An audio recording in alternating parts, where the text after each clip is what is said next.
อันนี้สุกแล้วอ่ะอันนี้ก็คือจะเอาไส้อันนี้ก็ส่งอันเดียวไส้หิน ข้าวซอย นี่ก็ปุ้นข้าวซอยฟื้นปุ้นมีสามอย่างน้ำเจียวน้ำปลากะทิ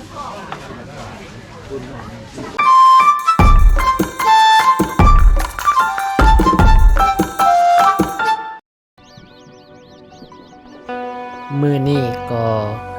เป็นเช้าของมื้อที่สองทีมงานเฮากำลังเตรียมไปซอกเลาะกินข้าวเช้าอยู่ด้านหลังท่าเรือหลวงพระบางมา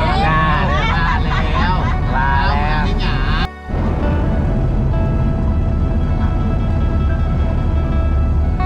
แซ่บเบียดนะ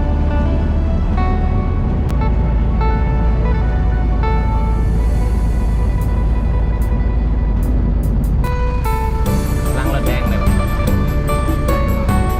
ไม่ได้อยู่หรอกเขาก็ให้จอดเลยได้นะ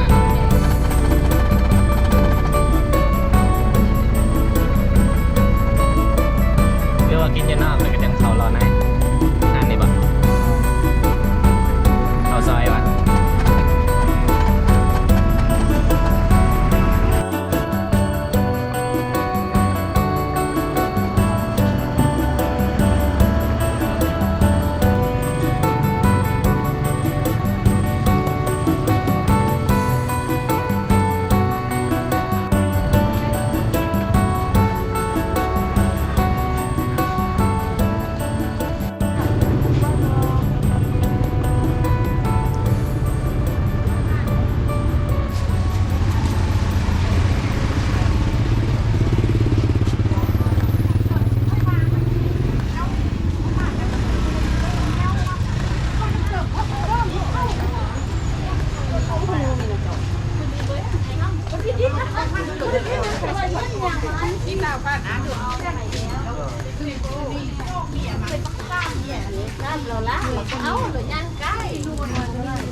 หลังสุดก็ได้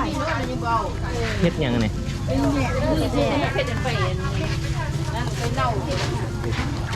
เฮ็ดเป็นแซ่บ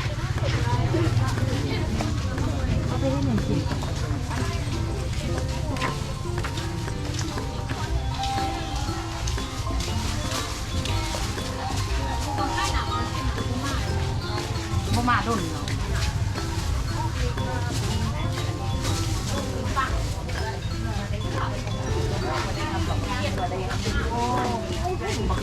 เนาะเราเรียกเป็นแต่เสือคนไม่มีชื่อเลยได้ครับได้ครับได้ครับใจเราใจเป็น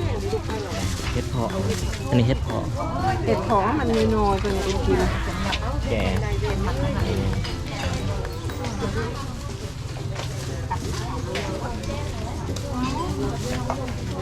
ดิบเฟืองเส้น น้อยอย่างนี้คือกันว่าเจ็บเส้นน้อยไอ้โบเจ็บมีนอเจ็บเส้นกับนอไปเจ็บเส้นหอยเลยอ่ะดี ยังปิ่นอยู่ได้นี่เป็นน้อยอยู่ยังปิ่นอยู่ได้นี่ ทางเวียดทางเวียดก็จะเอาไปอันขั่วใส่กะทินะ แมน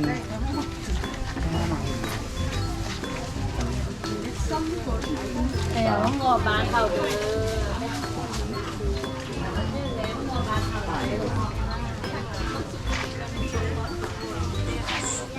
ฮัลโหลจังไดฮัลโหล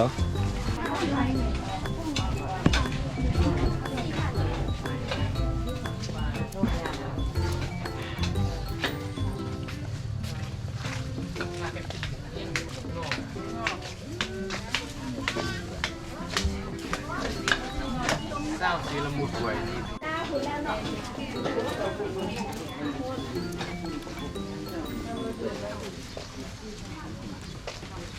จำ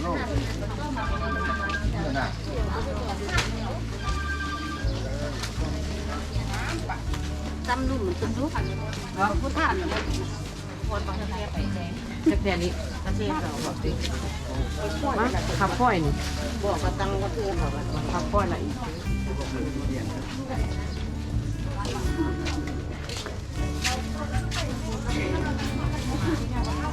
อะไรจะเมื่อกี้ฉันทำสนุกไปแล้วบอกฮะเนี่ยใครอ่ะโทรไปใครดีแล้วดีแล้ว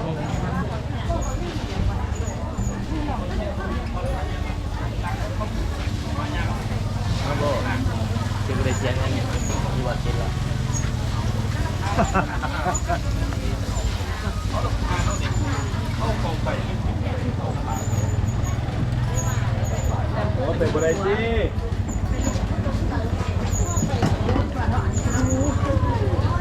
มาเจองานตั้งกองในตลาดเลย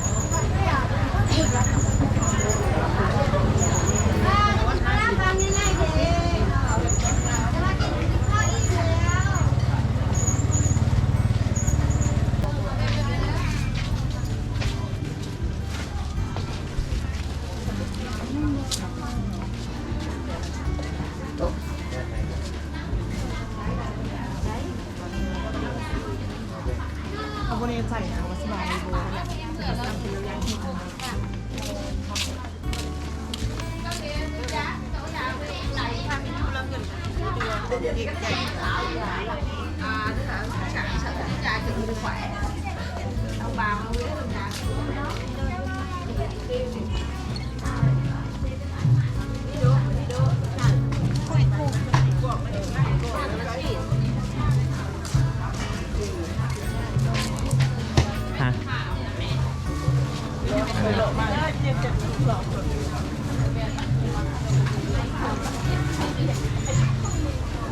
สดช่อยวะ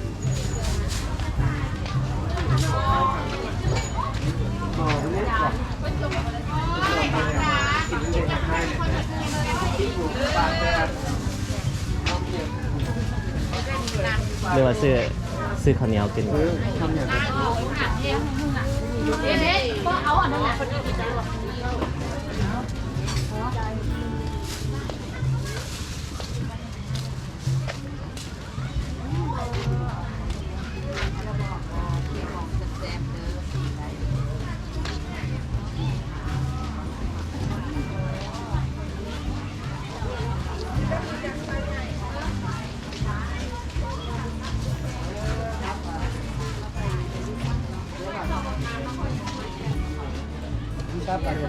ไปประจำที่ใส่สถานนี่แหละนี่แหละครับเรื่องให้มันหนึ่งเลย เ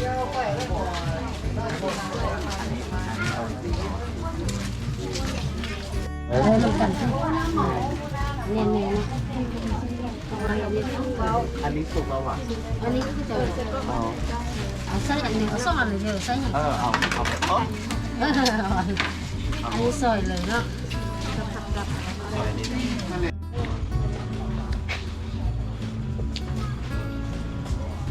เจ้าหมอเจ้ามักเจ้า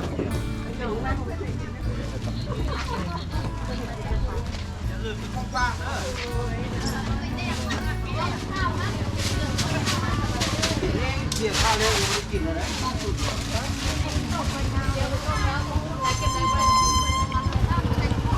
เราเสิร์ฟไหมเราไว้เลย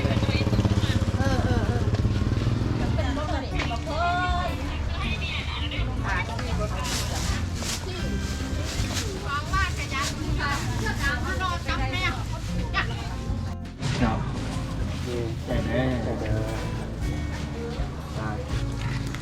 อประเทศพุ่งใหญ่ขึ้นแล้ว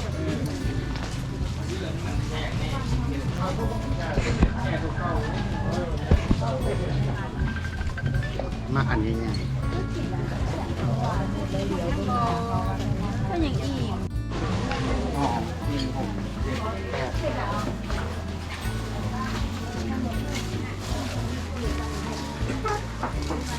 ตอนนี้เราจะมานั่งทานข้าวปุ้นนะข้าวปุ้นเครื่องในข้าวซอย นี่ก็ปุ้นข้าวซอยเฟอปุ้นมีสั้นอย่างน้ำเจียวน้ำปลากันติด อันนี้มันใส่ยัง อันนี้ใส่ปุ้น ข้าวปุ้นน้ำปลา น้ำปลาหนึ่ง โอ้ เป็นน้ำปลาน้ำขวยด้วยกันที่ขวดเลยราคาเอาไปหา เคี่ยวน้ำปลาเพราะว่าน้ำมันนั้นหอม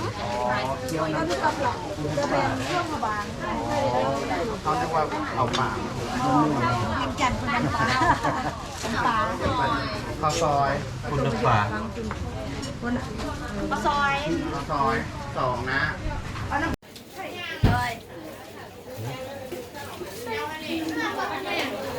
ันนี้เรากำลังมากินข้าวเช้านะ ขอเตียนบีบ นะ